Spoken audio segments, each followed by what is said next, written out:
Halo teman-teman, Assalamualaikum warahmatullahi wabarakatuh. Selamat datang kembali di channel ini bersama saya Radian. Dan di video kali ini kita akan membahas sedikit banyak tentang Instagram. Seperti yang teman-teman tahu gitu ya, bahwa Instagram tuh merupakan salah satu aplikasi atau platform yang sangat dinamis, sangat banyak mengalami perubahan dari tahun ke tahun. Saya aja yang dari tahun 2018 bermain di Instagram gitu ya, memulai usaha online, sangat banyak merasakan perubahan-perubahannya. Nah, di video kali ini saya akan mencoba membahas strategi marketing Instagram di tahun 2021. Dan tentu saja ini akan berkaitan juga dengan nanti adalah strategi dari teman-teman sendiri gitu, gimana menjalankan bisnis online-nya di Instagram di tahun 2021 ini menyesuaikan dengan update-update terbaru yang ada di Instagram gitu ya. Jadi apa aja sih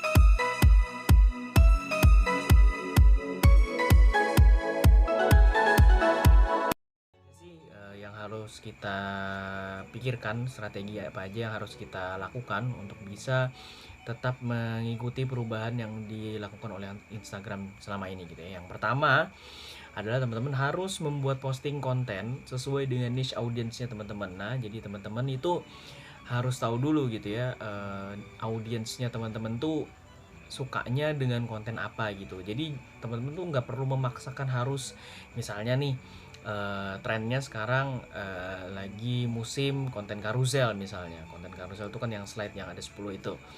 Nah, misalnya di niche teman-teman tuh nggak ada, atau mungkin audiensnya itu kurang begitu suka dengan konten bertemakan karusel, teman-teman jangan memaksakan tema karusel ya di Instagramnya gitu ya. Cobalah sesuaikan dengan niche audiensnya teman-teman. Misalnya teman-teman pengen main di niche fashion misalnya. Di niche fashion kan tentu saja lebih banyak video-video tutorial atau mungkin video-video review misalnya kayak begitu ya. Banyakinlah konten-konten yang seperti itu gitu. Jadi kalau mau juga bikin konten karusel ya silahkan, tapi jangan dipaksa gitu ya. Itu buat selingan doang gitu. Intinya adalah kita mengikuti apa yang audiens mau, bukan apa yang kita mau gitu. Ini penting nih ya teman-teman. Jadi jangan egois sendiri gitu ya. Jadi jangan memaksakan ego kita ke dalam bisnis kita, yang ada nanti malah bisnisnya sendiri yang akan stuck gitu ya. Jadi nggak jalan karena kita terlalu memaksakan ego kita tanpa memikirkan apa yang audiens mau gitu ya. Oke, yang kedua adalah riset hashtag sesuai niche. Nah, ini penting. Jadi satu-satunya fitur traffic yang bisa dimaksimalkan secara organik ya, traffic organik yang bisa dimaksimalkan di Instagram adalah hashtag teman-teman. Jadi usahakan setiap postingan di feeds teman-teman tuh ada hashtagnya, dan jangan sembarang hashtag tentu saja, tapi hashtag yang sudah direset dan tertarget. Dalam arti teman-teman tuh sudah tahu gitu niche teman-teman tuh apa, dan terus hashtag-hashtag yang sesuai dengan niche yang teman-teman bawa tuh apa gitu. Jangan sampai ketika teman-teman posting konten, misalnya kontennya tentang fashion, tapi karena melihat hashtag misalnya Aukarin lagi rame, terus tiba-tiba teman-teman masukin hashtagnya Aukarin gitu ya. Bisa aja sih rame juga, tapi nggak tertarget aja gitu. Jadi sesuaikan bener-bener gitu ya teman-teman, hashtag yang diposting dengan konten yang diposting gitu. Jangan sampai ada miss, atau ya istilahnya nggak ada kesesuaian gitu, nggak relevan lah. Kalau misalnya nggak relevan nanti dan teman-teman tuh konsisten melakukannya, maka akun teman-teman tuh bisa dianggap sama Instagram tuh sebagai akun spam gitu. Nah, ketika dianggap sebagai akun spam, tentu saja akan ada hukuman dan tanda kutip gitu ya, akan ada hukuman yang akan diterima oleh akun teman-teman tuh. Bisa aja penurunan traffic itu, biasanya itu yang paling berasa sih.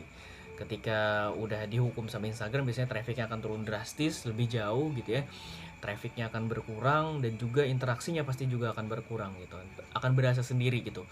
Kenapa nih tiba-tiba trafficnya turun? Gak mungkin Instagram tuh semena-mena gitu ya melakukan hukuman tanpa ada kesalahan sebelumnya dari si pemilik akun. Jadi teman-teman tuh harus istilahnya introspeksi dulu gitu. Kira-kira apa sih yang bikin akunku dihukum? Oh, jangan-jangan Instagram lagi update. Oh, belum tentu. Update bisa jadi, tapi kebanyakan adalah karena kesalahan dari si penggunanya sendiri gitu ya.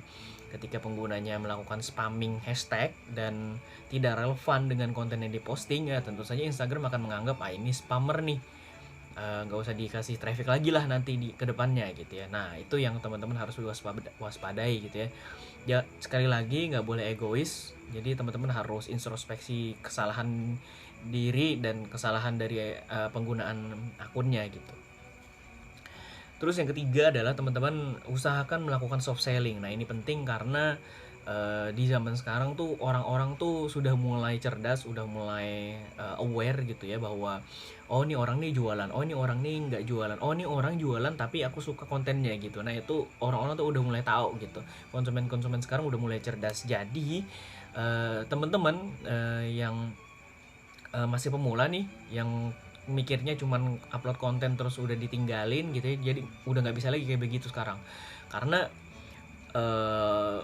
orang tuh lebih suka konten-konten yang soft selling. Jadi istilahnya nggak jualan, di depannya nggak jualan, tapi seluruh kontennya itu ngasih tahu produk yang akan dijual gitu. Gimana ya cara ininya ya, intinya misalnya nih saya bikin video tentang Instagram marketing kayak gini nih, nanti di tengah-tengah mungkin saya akan kasih rekomendasi tools Instagram misalnya, atau mungkin tempat belajar Instagram yang bagus gitu ya.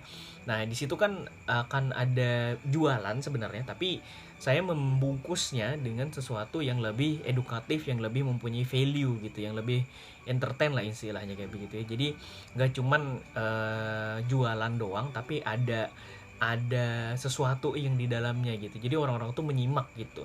Jadi nggak sekedar aku mau jualan ini nih, aku mau jualan produk ini nih, nggak kayak gitu. Tapi aku coba kasih sesuatu gitu, ini loh aku punya video tentang sesuatu yang ada hubungannya dengan produkku, kira-kira begitulah konsep soft selling gitu ya. Jadi nggak terlalu hard selling, tapi kita tetap bisa jualan gitu, dan orang-orang tetap bisa menikmati. Nah itu yang diharapkan sama Instagram gitu ya.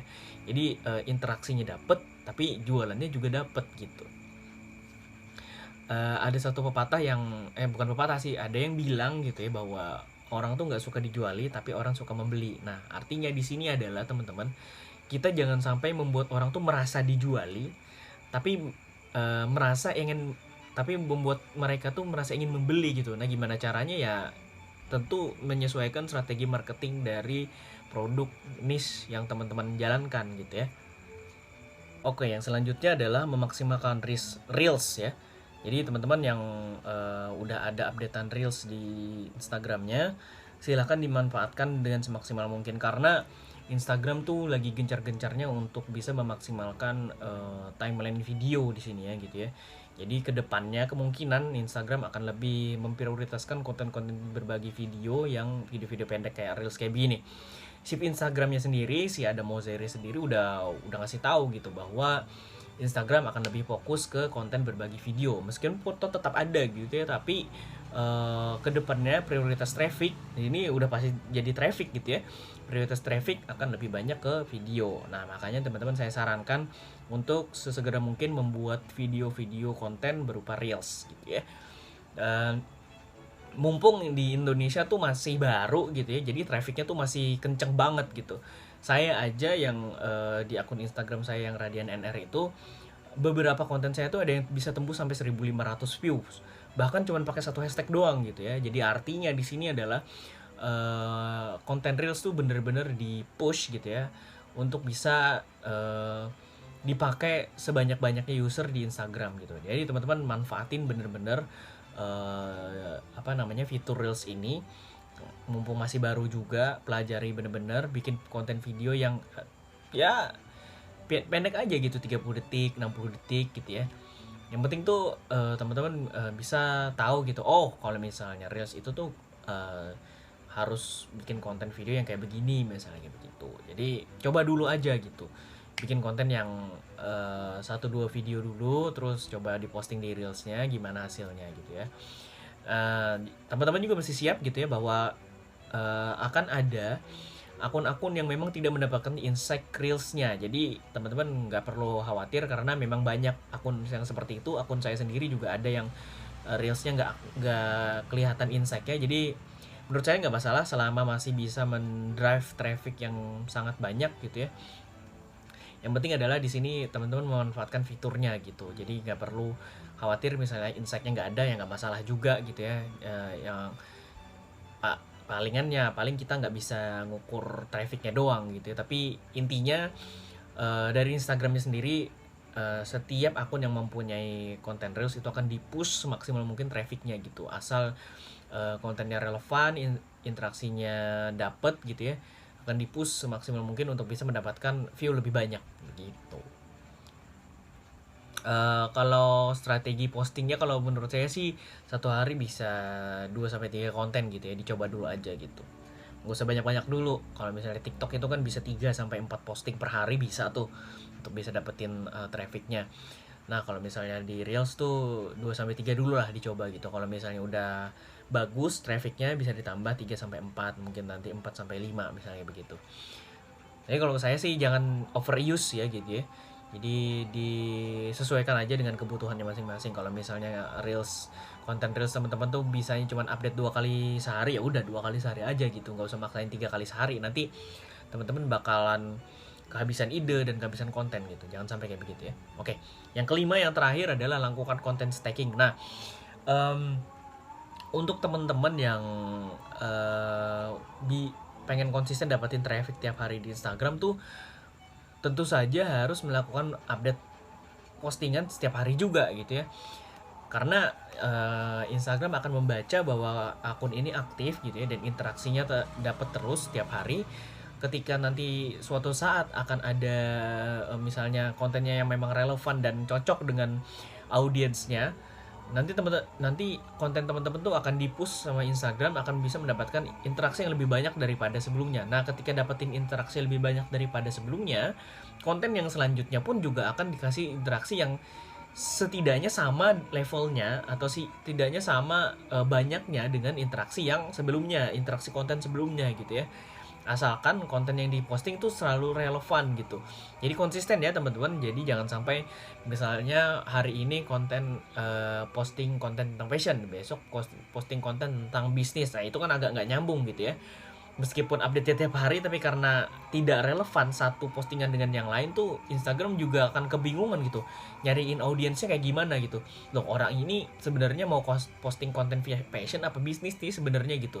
Nanti algoritmanya akan tidak mendukung konten teman-teman dan akun teman-teman gitu. Akhirnya trafficnya jadi nggak maksimal gitu ya. Jangan sampai kayak begitu. Nah, content stacking itu seperti apa? Jadi kalau misalnya teman-teman tuh sibuk banget gitu ya, cuman punya hari Sabtu atau Minggu yang benar-benar lowong, yang benar-benar kosong gitu. Nah, lakukanlah content stacking ini. Content stacking itu adalah teman-teman tuh membuat rencana konten harian dan membuat kontennya.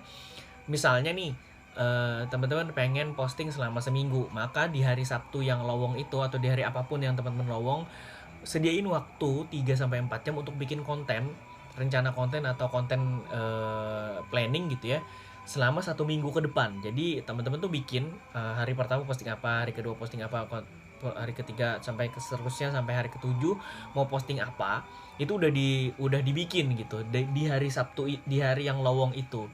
Nah nanti perharinya dijadwalin pakai Facebook Creator Studio. Di situ nanti teman-teman kok jadwalnya aja tuh per hari satu. Nanti, nah jadinya teman-teman tuh nggak perlu bikin konten tiap hari. Bisa sih bikin konten tiap hari, tapi nanti akan jadi rutinitas yang membosankan pastinya. Apalagi kalau misalnya dilakukan selama 6 bulan berturut-turut. Oh, itu sangat membosankan dan sangat menguras energi, karena teman-teman harus mikirin ide konten apa lagi yang harus diposting setiap harinya gitu. Nah, dengan melakukan content stacking ini, teman-teman cukup mikirin 1 hari doang, lowongkan 1 hari untuk bisa membuat konten selama 7 hari. Nah, seperti itu kira-kira gitu ya. Idenya gimana cara carinya? Idenya ya dicatat setiap hari gitu. Biasanya kan nanti kalau misalnya teman-teman lagi scroll Instagram atau mungkin scroll media sosial yang lain tuh, ketemu misalnya ketemu inspirasi atau ide konten apa yang akan dibuat gitu. Nah itu ditulis teman-teman, dicatat, ditangkap idenya, dicatat gitu. Nanti ketika sudah masuk ke hari yang bener-bener teman-teman jadwalin untuk bisa bikin konten, nah ide tadi tuh diterapkan dibikin kontennya seperti itu ya teman-teman. Itu content stacking namanya. Oke, mungkin segitu dulu video kali ini. Terima kasih banyak teman-teman sudah menonton sampai habis. Semoga bisa mendapatkan manfaat dari video ini, dan doain semoga saya bisa konsisten bikin video-video seperti ini di lain hari. Jadi terima kasih banyak teman-teman sudah menonton. Subscribe untuk dapetin updatean video terbaru di channel ini yang ada hubungannya dengan bisnis online, digital marketing dan sekitarnya. Teman-teman akan dapetin gratis gitu ya di sini. Jangan lupa cek deskripsi untuk dapetin yang gratis juga di sana. Ada kok, cek aja linknya di deskripsi ya. Terima kasih banyak sudah menonton. Assalamualaikum warahmatullahi wabarakatuh.